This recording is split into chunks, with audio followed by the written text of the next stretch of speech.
Hello, everyone, and welcome to Dream Leapers with Harriette Cole. As always, I search far and wide to find the perfect guest to inspire us, to just fill us with happiness and joy and potential, not just in learning who they are, but to help us realize we can do it, whatever it is. And the guest that we have today is a woman I met, I don't even know how many years ago.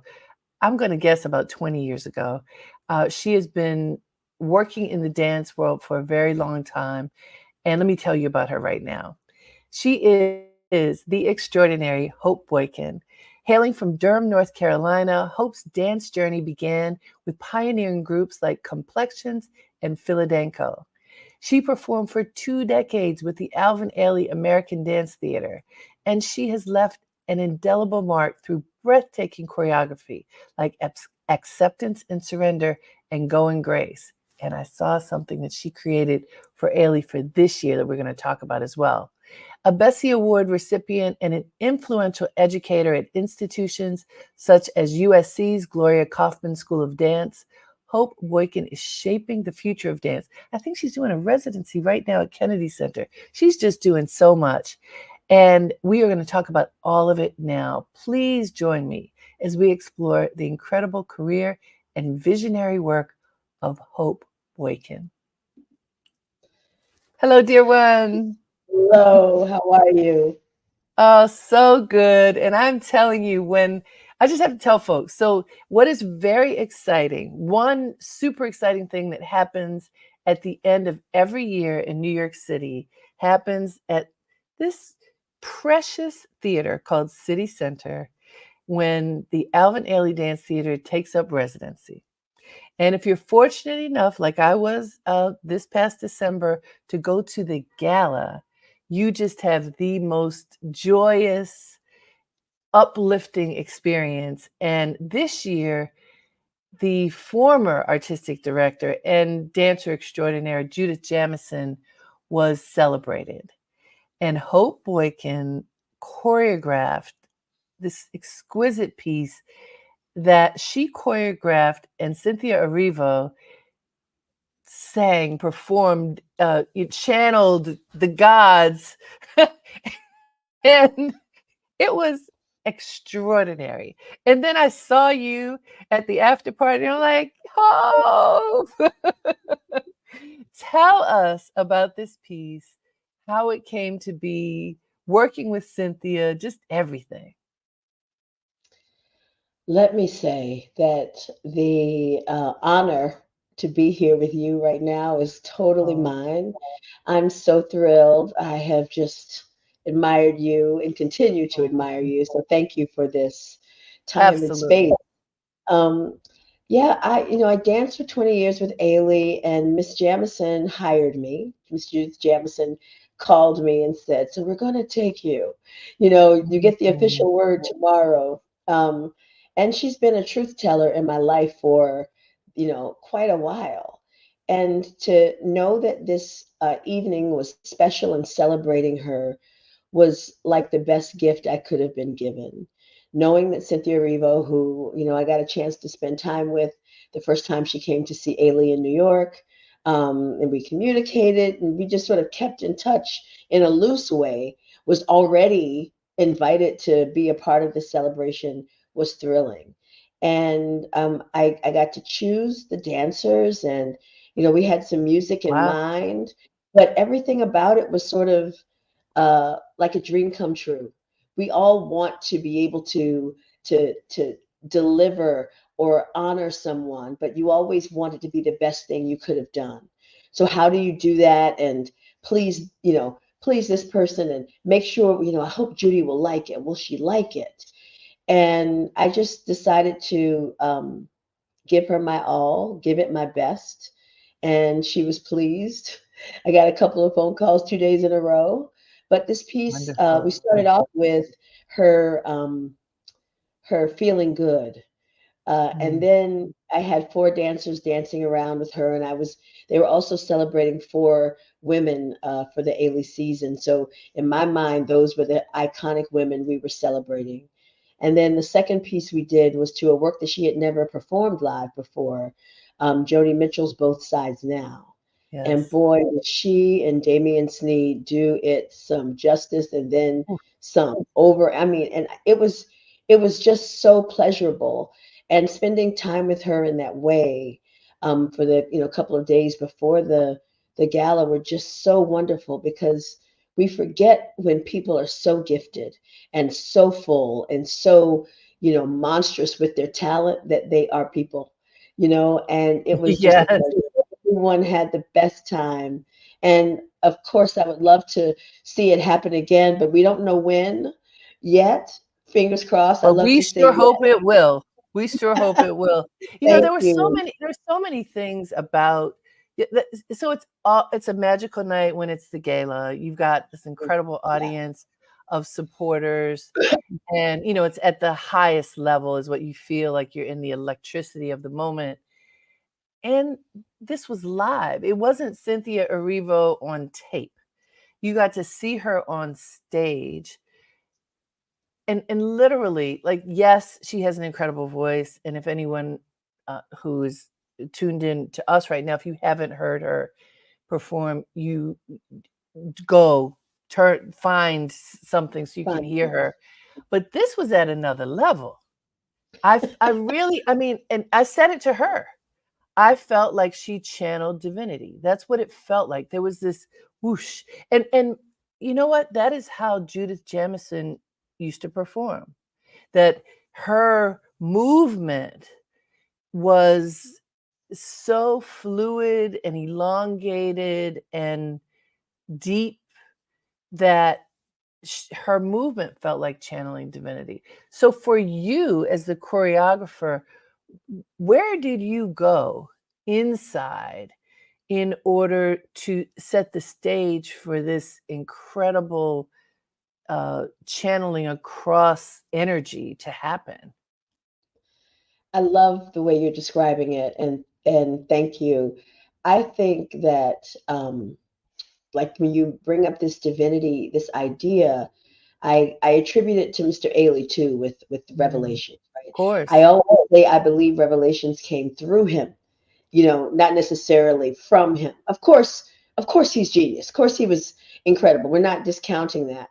But there's something so glorious about a work that's lasted 60 years and can only be seen on two companies. The first company, the Alvin American Dance Theater, and Ailey too. Like it's not like a That's Nutcracker right. that you can watch on every ballet company in every country in every city. It's not that. This is one Yeah. idea. And so I would like to believe that just being transparent and being honest with what I wanted with the artists that were there, who are some of the most incredible artists, period. Knowing that, I feel like and putting myself behind the work, Mm, not trying to worry about what I'm creating, even mm. though we do. I have this thing, everybody's heard me say it before. Like, well, a lot of people have heard me say it before. We all want to be liked. We just don't want to be liked. We want applause. We just want to pretend like the applause doesn't matter. It matters. So I wanted her to like it. I wanted it to be received well. But I also knew that the only way for me to do that was to put me behind me and then allow the work and the information and the experiences and the love that Miss Jamison had given me for Mm. over, before I met her through today. I think that's how we got to a place where everyone was completely satisfied. That's powerful and a very clear understanding, of your role. I think many of us who love dance don't understand how it all comes together. I mean, it's an incredible thing. Yes, there are things to memorize and moves to memorize and get right for the performers, and at the same time to bring themselves to whatever the movement is. And I guess it's kind of like math, but I was never good at math. So I don't really understand it. But how do you map out the moves for dancers and how do you teach them that? I'm just curious. What is that process like? I love that you're asking me this because I love to talk about it. I Good. believe I believe movement is abstract. There is no word that corresponds with a movement. We just Mm. make gestures when we speak. We're constantly moving. So there are certain terms and or certain styles or gestures that you might see in the ballet. This means beautiful, or this is a stop, or like those make sense to us. But movement, the dance terms, a plie, which means to bend, a releve means to rise, a passe has the toe touching the knee, and then we do pirouettes. Those are multiple turns. Those things are abstract. But if someone Right. is rushing, or there are drums playing, and all of a sudden you hear turn, turn, turn, Mhm. turn, turn, you're actually hearing the music through the movement, and that's the thought that I think I like to lead with. I try to just figure out what feels good to me, and then what feels good I transfer on bodies who can now do it much easier than I could do it. I Mm. feel like, oh, I probably would have liked to dance this. Let me give them something I would have liked to perform. I probably would have liked to feel this way when someone lifted me. Let me give them something that would feel the way I would like to have felt. And again, if I'm true to myself, then I'm able to share that with them. As far as articulating how and when and why, especially dancers at this level, this Ailey level, right? This supreme, they're supreme beings, and I'm happy to say it now that I'm not there. I can say it honestly and truly. They Right. are Yeah. incredible. But we all speak the same language. So you might hear jokes that someone will say boom tick tick, and then they're like, oh, okay, you mean boom tick tick? You're like, yes, that's what I meant. You didn't say anything. You just threw rhythms out, ta da ta ta. Right. And then they understand, and or I'll say something like, oh, I mean more of a instead of a, and then oh, okay. And so it registers right away because our body is our instrument. It is the way we speak. It's the way we communicate.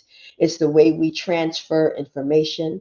It's the way we show joy. We understand how to show when something is hurting, how we're in pain. We tell stories through the movement, through the abstractness of it, is how we get the message across. And it's easy when you're working with greatness, I think. That's very powerful explanation, and it makes me think. My daughter, who's now 20, when she was a little girl, from the year that she was allowed, I think you're at 4 is when you're allowed to join classes at Ailey, because I tried to get her in there too, and it was too young. So she was there from about 4 to about 11 in classes. And I remember observing, going to the performances each year and seeing elements of revelations, little teeny parts, like from age 4, there would be some little movement. Ah, that's revelations. I never, it took me a minute to recognize that there were little movements that they were learning that ultimately would lead to the whole performance, depending upon how long they continued, which I just think is brilliant, given that that is the quintessential Ailey piece. But Mhm. and I know that you are doing so much choreography, which is teaching, and you are also teaching. Uh, what what is that process like between student and teacher, teacher and student, in terms of them imbibing the moves and really taking it into their being? Mhm. So, as you mentioned earlier, I am at Kennedy Center and Yeah. I serve as artistic advisor for dance education here, but I'm also the artistic lead for the Kennedy Center Dance Lab, which is a 2-week summer program for high school students going into the ninth grade or going into 12th. They send in videos, they audition, they have to speak, they have to write, and all of the things that I ask them to do are because this is what I wanted and or had. This is the information someone gave me, and I want to really transfer it to them. Once again, it's like learning the alphabet. There's certain steps, certain structures, certain techniques that we teach them so that they can get the information in their bodies. First position, second position, lateral, flat back, demi plie, grand plie. We learn those things because that's how we can go to any country and speak dance to anyone. And what's incredible about it is that you see brilliance in these young bodies. You see them, like you said, the math. You see them as Yeah. they were, right? They put the steps together. They understand what it is that we need, but they don't always, um, as normal people, we walk heel toe, right?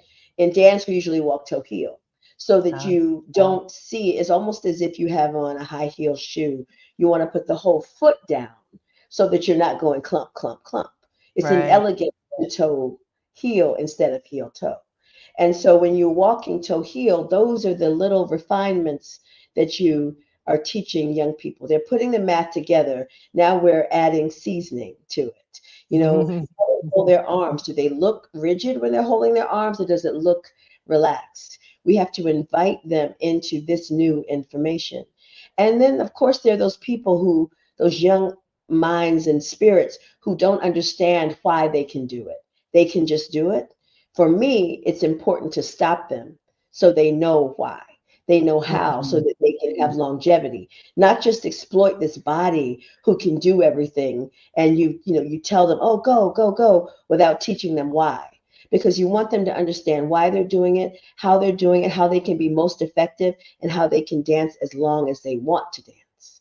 And it's important to teach them to articulate themselves and to know their body, because if they know their body, no one can teach them something. No one can ask you to put your big toe on your forehead without it causing a little frustration in your hip and your hamstring. We get frustrated. So let's figure out how you can say, I'm not sure that's going to work for me properly. So all of this is how I go about working and having dancers study with me, especially young artists, because I want them to dance as long as they want to dance. I don't Sure. want them to That's feel a like huge me. part. Yes, because I stopped because I got tired of hurting. When I was on stage, I was great, but it was getting to the stage. And after a while, I was like, do I want to go up there? Or do I want to sit in front and applaud? And I remember after the pandemic, when Ailey actually had its first performance back in theater, we still had our masks on, but we were all excited. I was thrilled. It wasn't me that I was, feeling like I had the stress, but everyone that was on the stage, and it was a gala night, that was on the stage that night, I had some part of. So I was still watching me. I was still watching that new dancer who was no longer new, but I remember when I taught them something. Oh, I remember, that person was a student. Oh, that person I remember helping because they were upset. All of that was still embodied into the movement. And we continue on as we go. So I try to teach knowing that I will be a part of whatever they make in the future. That's beautiful. Hey guys, this is Dream Leapers with Harriette Cole. Today we are talking to Hope Boykin, dancer, choreographer, educator, just a bright light. So excited to talk to her about the world of dance and performance and engaging the heavens in movement. That's what I want to call it because that's what happens. Hope, I want to talk about something that Misty Copeland talks about this as well, and other Black dancers. But she is obviously very, very well known as well as you. Being a Black woman in this world at a certain level is certainly not the easiest thing, and for you inhabiting a body that is not whatever we call the classic dancer's body, and you've talked about this a lot over your career. Uh, it can be hard. You are not white, you are not blonde, do not have blue eyes, you are not in it physically the shape that is the classic dancer shape. Uh, did that ever make you think it wouldn't work for you in your career? And how have you embraced the fullness of you and made that work for you and also help other Black dancers? No, thank you so much again for asking these really important questions. I struggled once I started believing them. I, for a very long time, was just wanting it so badly that no was not an option for me. The push was constant, the drive was constant, the by any means necessary was the way I wanted to dance. And why I kept pushing. I mean, it was, I knew I was supposed to be in that space.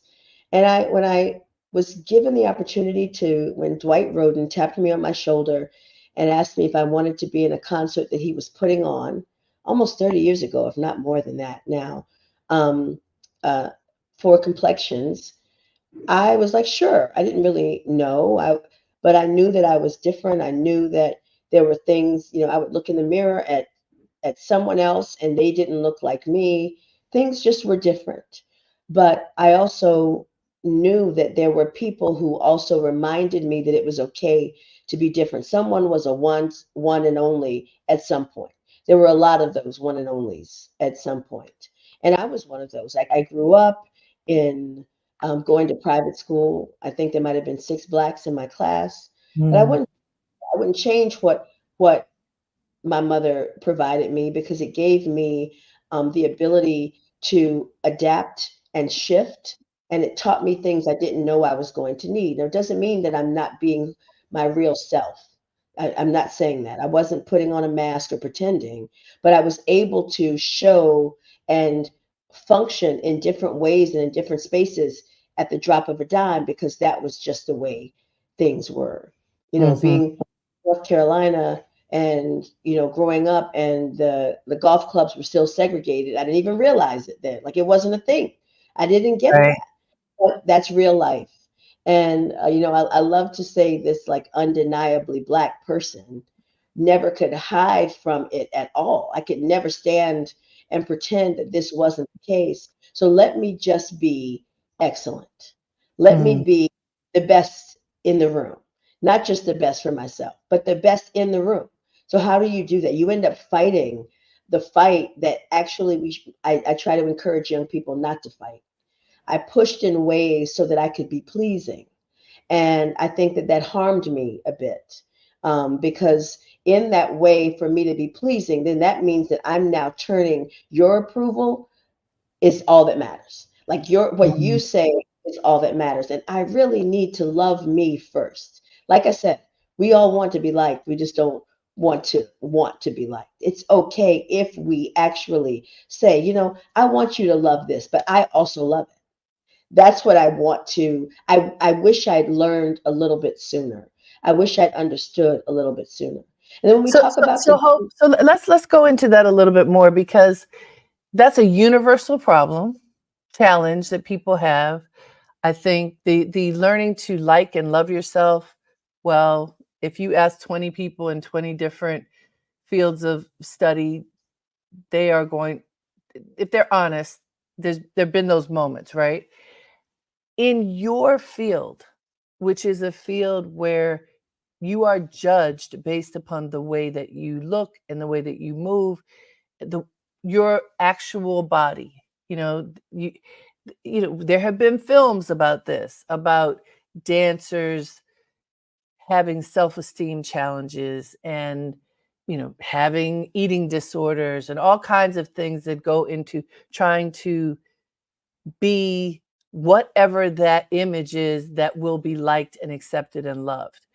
And so we know it's an issue in this industry. And you're speaking so candidly about you yourself having to grapple with it and come to a place where you can love you first.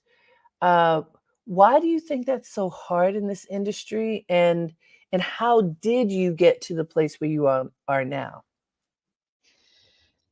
I do think that it is really pronounced in our Mhm. industry, in the dance world, but it is all over the place. You know, Absolutely. I mean, I was traveling on tour and we were in Vienna, and whomever the queen was, I love museums. I'm one of those wear the headphones, step side by side, learn about everything. Whoever this queen was, she would eat a tangerine a day because she liked her waist small.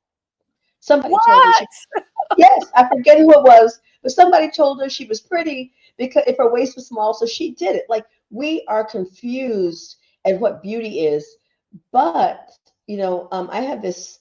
I was able to produce this I don't know if it's called like an op doc or whatever, but it was like a mini thing through All Arts, and it was part of their first 20 initiative, and it was what do you think has changed in the first 20 years of this decade?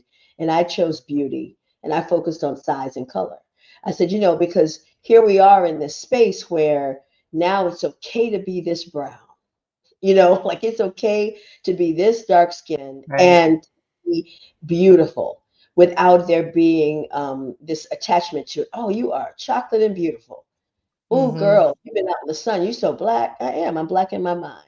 Like these are the responses I started to Right. learn. But it was tough because they were, most of it came from us, back to us. It And it's what we exactly. learned. The aesthetic in general, which I talk about, like the aesthetic is built from the person who wants what they want. So I'm not going to be mad at those people wanting what they want. We just need to learn that it's okay if we're not what they want. And I'm talking to myself. I'm not trying to sit up here and say I've accomplished it. I have Mm-hmm. not. I am not comfortable in the body that I'm in right now. I've found out I have an autoimmune a couple years ago. I'm battling back and forth with this thing, this person, this like idea that doesn't fit in the clothes that I thought were the cutest.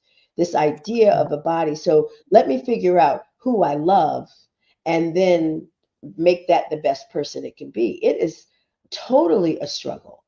The dancers that work with me now, and I'm not saying this is revolutionary, but I tell them, hey, I hired you looking like you look. My budget is limited. Don't gain weight, don't lose weight, because I don't have Because you got to personal wear time. that costume. Right.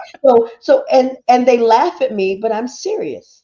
They're not all the same size. They're not all a knife. Some of them are knife-like. Yay, beautiful spirits, because that's really all I want in the room. Those who are curvy, yay, beautiful spirit, because that's who I want in the room. But don't go up and down because the budget's limited, and I want you to be able to fit in the costume I bought, the one we wore last year. Is that okay? That's what I But, ask. that's the Because keep it real. That is the keep it real of business. And yeah, by the way, the same is probably true, not taking anything away from anybody, but the same is true wherever you wear a uniform at McDonald's and at wherever and wherever. We're not buying you 3 or 4 of these things. You got to wear the one you what we got. decide. Yes. And I say it in lightness and in jest sometimes because I do want dancers to feel appreciated. I'll give you an example, and maybe this particular. Well, let me just give you this example. Okay. There is a certain time where one of the dancers who has a cover who's quite thin put on some weight, but she also is becoming a woman. So she was coming into this body. And so instead of just getting her a new something, I got them both a new something because I care that she doesn't feel like I'm making adjustments just for her. In my mind, Mm, let's change it, period. So it's not about me getting her a thing because her body's changed. Let me keep her brain, her heart, and her spirit in a good place because we do change. that's beautiful. And all of the things that I've learned, I just want to try to incorporate. I was never upset by the rules. There's an aesthetic. I was upset that I didn't fit into the rule, but I Mm, couldn't be angry with the rule because I've got mine. I like to wear a scarf, a white t-shirt, and a denim shirt and some jeans. The jeans could be black, but they're denim. But I always have on this blue shirt, and that's my aesthetic. Essentially, that's my fashion aesthetic, and I'll change it up with a little accessory. I always have on my pearls. So when people see me, if we were going to do the Hope dance and wear the Hope costume, everyone should come in with that on. right. And if you don't have that on, what are we going to do? Like literally but how do we love on people knowing that maybe there should be room for you? And Mm, Miss Jamison having the short cropped hair made room for me. And then mm. someone else being muscular made room for me. And now I hope I'm making room for the next person who I love says, that well, if idea you're of making room I, for. I, because we have to create space. And I was out and I'm only going to say his name because I want to give him credit for saying this. I was out with Leslie Odom Jr. and but I've known him since he was 16, and so we always do a catch up. And he's like, Hope, let's agree on the new year and what's going on. And we're talking about how we love art, but how do we talk about art? How do we encourage, and he's just blowing my mind. And then he said, because my standards are for me. And I was like, he's not holding his work, his excellence, his whatever he's doing, being great, right? He's not making you be great with him or at his life. He's just saying, oh no, this is what I want for me. Let's keep it moving. And I'm thinking to myself, another friend of mine said that. She said, so I raised the standard. In her head, she was her own meter. My measuring stick was somebody else. And now I've decided I'm going to raise my standard. It's just for me. I'm okay with my best being different from your best. You've done all of these things. I can't run in and think I'm going to be you. All of a sudden, I can work toward the best me. I can call you and ask you for advice. I can say, hey, do you know anybody that can help me do this?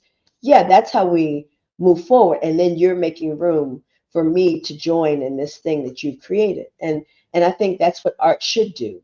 It should leave us better than we walked in, and we should leave other people better than they came.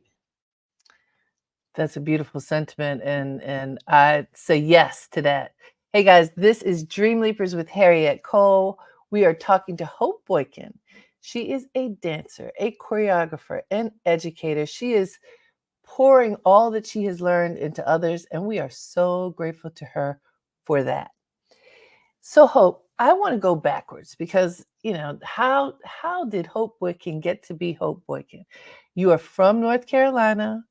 There's something magical about the South. Uh, so many people are going back home. So we know there's still this incredible draw that exists for Southern culture and values. Mhm. What did your parents pour into you as a child that makes you who you are today? Or at least the seeds for that? Here's a really big one. My mother said, if you always stand in the back, you'll start to make other people's mistakes. I mean, let's talk Wow, about, that's good. you don't have to push your way to the front, but it's like, I feel like it's a mentality. It's sort of like it's this idea that, oh, let me hide here. No, if I go to the front and I make a mistake, it's my mistake. If I'm in a dance class, there are 20 students in the class, but I'm always standing in the back on the right, maybe the teacher won't see the mistake I've made and help me out. I don't need to push you behind me for me to get front. You know what I mean? Like I'm not trying to diminish where anybody else is. And then there was another dancer I worked with when I was at Philadelphia, and she said, oh, I'm always on center. And I was like, huh, yes, because she is the center of her life. And we all need to think that. So now, I say it all the time. I'm like, because wherever I am, and they're like, it's center. But I have to say it to believe it. But my mom said that she was really, really adamant about if you stand in the back, you have the potential to make other people's mistakes because they're the ones that you're seeing. And if you think about students in a dance studio, we ask them to sometimes stand in lines and then we ask them to stagger and then you have the next line staggering. So someone is standing behind, directly behind That's right. someone else. So that means that they will not be seen if the teacher's not at the right angle, if the person in the front of the room might overlook them, if they're not blowing our minds with something. We've got to do this shift where we hold them accountable for moving themselves forward. And the only way we can do that is to teach them, move forward. There's no reason for you to be back there. Speak louder. What is it that you have to say? Speak with Yeah. authority. Put your foot down when it's something, but just be kind when you do it. These are the things that I really feel that I got from home. So I watched a video, an interview that you did recently, I think during COVID, where you talked about the point at which you were in the front in Revelations, you were that I don't you'll tell us what that role is called, but you were at the front, and because you were at the front of the group, you couldn't see anybody and you had to remember every move. You didn't have the others to Hmm. remind you if you lost a step. Can you Hmm. talk so now hearing about your mom, like you were preparing for that role your whole life because your mama told you from the beginning, get up front, girl. So when Yeah. you were up front, that first time that you had to do that, and there's a bit of trepidation because you have to completely trust that you are one with the choreography and the moment. What did that feel like having to, you learned it, you got the lesson early on, and now on a stage with however many hundreds of people watching you, you have to deliver. It was terrifying. And I remember where I was. The company was in Copenhagen, and something had gone awry with the casting.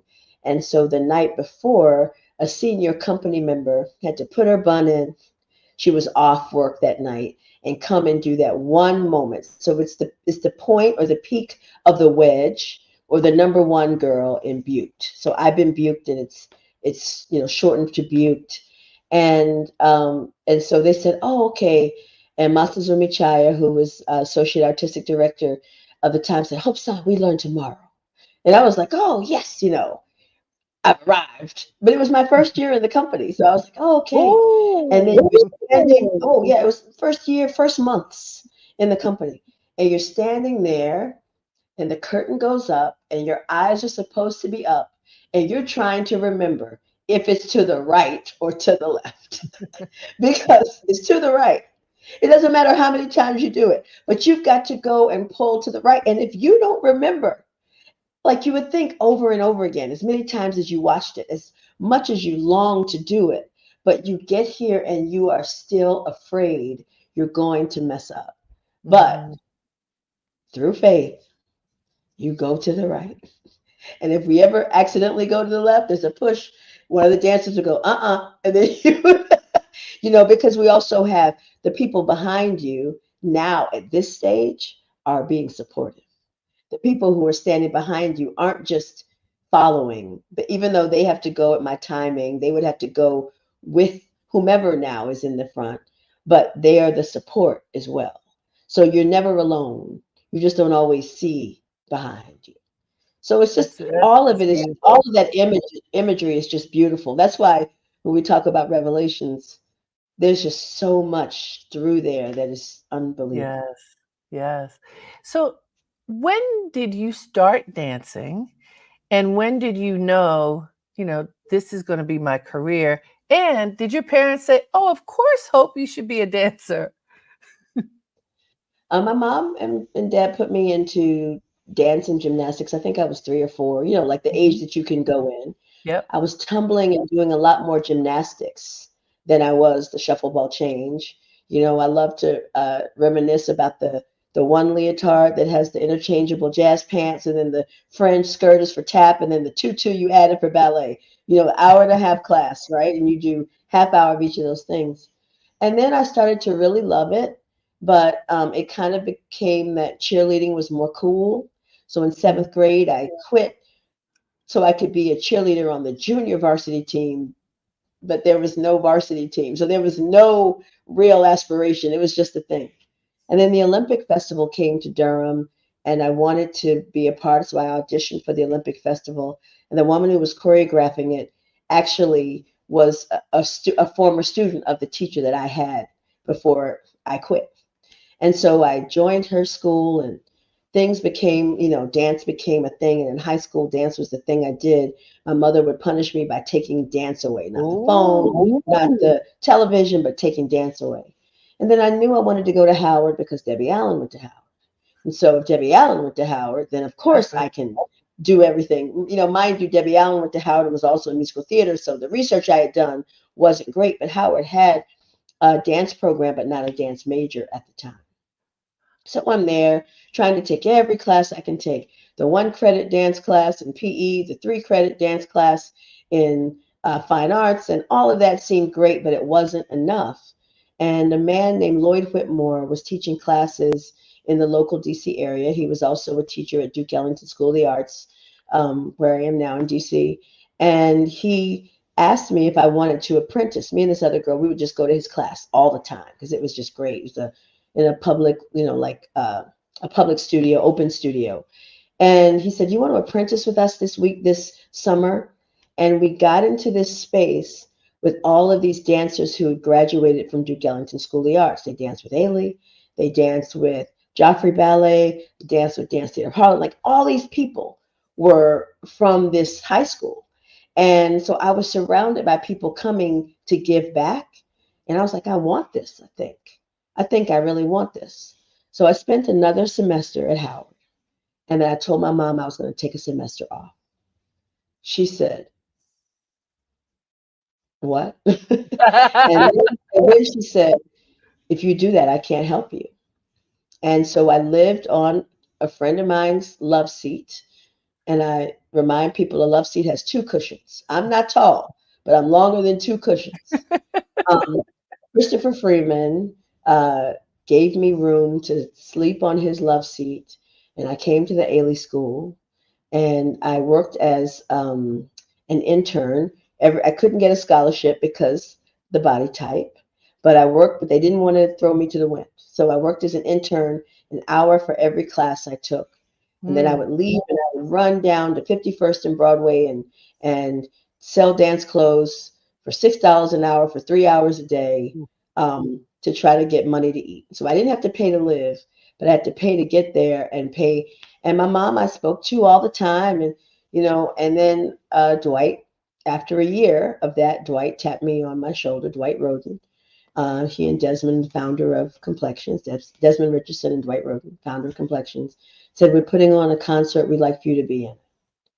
And then after that concert weekend, and I got my check from him, which I was in shock because, I just thought we were having a good time. No, I was going to get paid. I auditioned for Philadelphia, and one of the rehearsal director at the time, Deborah Chase Hicks, was danced with Desmond and Dwight in Ailey and was at that concert. So when I went to the audition the very next day and I was messing up, she said, "Oh, but I saw her perform." And so that pushed the envelope. And Relationships. let me tell you, it is real. And that pushed the envelope, and I was hired. And I didn't dance right away because she wanted me to be in my best body. She's like, "I got to get my body tight." And I worked, and all the things that I did while I was not working, while I was not performing, I was in the Performing. office, I was steaming costumes, I was understanding about structure choreographically, I was learning how to answer the phones, I was learning all the things that I have the ability to do right now. I was put in the position to be a fundraiser. I was put in the position to advocate for physical therapists. Put in these positions because of the things that we think are harming us, or the things that we are not happy about, are just on the plan. They're on God's plan, and here we are. We have to be a part of it, whether we really want to or not. And then I got into Ailey, and I was given even more opportunities to teach, more opportunities to choreograph, more opportunities to work with young people to go out and teach on residencies. It just feels like I was being prepared every step of the way, even in my discomfort. Even when I didn't want to, I was still being honed in so I could be wherever I am now that's still not done. I'm still not finished. I want Oh, more of whatever it is. I want a which Tony, is, I want an Oscar, I want it all. there you go. And you should have it all. Hey guys, this is Dream Leapers with Harriette Cole. We are having a delightful conversation with Hope Boykin. She is a dancer, a choreographer, an educator, an inspirer. And what we do here on Dream Leapers is to bring folks on who will inspire us. I am sure that you're inspired by her story and all that she is doing to make her life full, which in turn makes us smile and fill our hearts. What about you? I hope that as you're listening, you're thinking about your own dreams and what you can do to manifest them now. This is the beginning of the year. And at the beginning of the year, we make promises to ourselves all the time.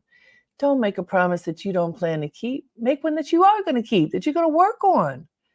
Promise yourself something you're actually going to do and manifest, because that's what we're talking about, manifesting dreams, not just having them. Everybody can go to sleep and wake up in the middle of the night with a dream, or run and during the run have a dream, whenever it happens. But not everybody works at it so that it'll manifest. And Hope certainly has been doing that. And like she just told us, she's not done. She's still working on it. And you know, look, we work on it until the day we leave the planet if we're smart, right? Hope, 20 years at Ailey. What are the key gems that you come away with, you know, that you'd like to share with us about spending so many years at this iconic institution? Um, Honestly, I just really feel prepared. I Mm. feel prepared. I feel supported.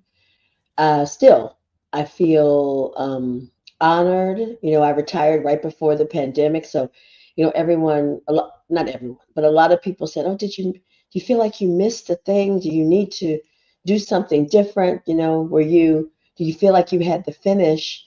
And every time there's a new project, there's a new finish. You know, Yeah. like it's not just the one end, but it's constantly adding to what is going on, and the things that I've longed for, not just what's happening now, but what I'm longing for. And most recently, I was able to do an evening length work under my own name at the Joyce Theater in the fall of 2023, and it's called States of Hope. And this was a fully scripted evening length new dance theater work. That's my byline, my log line for it. And I wrote a 70 something page script. Each Wow. dancer, actor, artist was mic'd. There's dialogue um, and poetic moments. I don't call the work I write poetry, but I am a writer. So I call them moments because they're moments in time. And I think we taste the moment longer than we actually taste a minute or a second, like it stays with us. And there were 7 characters in States of Hope: the determined, the cynical, the angry, the conformist, the worried, the convinced, and daughter of Job. And all of those slivers of characters are me. The determined is who I mostly show. The person who's out in the front taking the bow and the smile on the face. That person did pretend at a time. That person was not always telling the truth, but wanting to tell the truth. And then there's the angry person, the one who's holding a grudge a little bit longer than she needs to be, because that person lives in me. And then there's, the convinced. I joke a little bit and say it's the scripture slinger because, there's always an answer from the scripture, oh, I'm sick, don't claim it, like I'm feeling something, no weapons, like there are all these, but Right. I do believe that I am a woman of faith, and I do believe it. I just have to decide how I allow it to land. And then there's that conformist who is like, yes, whatever you want. Yes, I've been there. Yes, what would you like? And so I was able to build this work and watch it come to life through all of these experiences that I've had in these years of dancing professionally and being disappointed and wanting to be chosen, and like feeling all these things. And the one piece that stands out to me the most, well, the one that's been resonating with me most lately, is a section very close to the end of the work, and it's called At My Lowest. And it starts off: at my lowest, my weakest, when I feel there is no more. I ask myself a lot. Maybe I should ask you how you do it. How do you do it when your heart is aching in pain, hurting from that thing, from whatever, from everything, and from nothing? And then it goes on a little while, but at the end it says, my lowest is not my weakest. My lowest, not my end. My lowest is where I regain and recover and regain and renew and regain and find more to give to you, because I have enough now to give even at my lowest. So I'm building from this low to high. I personally I'm struggling right now. I'm struggling because my family's older and my responsibilities are greater there. And how do I do that and still live my life? Because if I don't work, I don't work. If I don't work, other people don't get paid. If I don't get paid, I can't actually do the thing that will help the family. How do I Sure. find this round space, where I can be satisfied and helpful, how I can not feel guilty and know that I'm working to the best of my ability. How can I, so right now I'm feeling at like I'm at a low, like I am weighted down with pressure that other people, of course, have felt or are feeling or will feel. But how do I do this? And then I just remind myself, this is where I regain, this is where I recover, it's where I renew. I could talk about this for a long time because It's I'm really beautiful. trying to dig into this my standards are for me space. But It yeah. is so beautiful, and sadly, we are out of time, but I want to ask Hope, how can people follow you? How can they get in touch with you? How do we learn what the new work is that you're doing? I have a website on its way to being renewed at hopeboykindance.com. I'm HB Dance on Instagram and Hope Boykin Dance on the face of the book.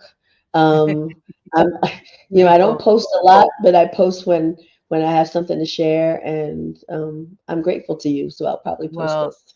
thank you, my dear. Your work is outstanding, and watching you over all these years is so inspiring and refreshing to me. I'm so glad I ran into you after seeing that incredible performance and we could make this happen.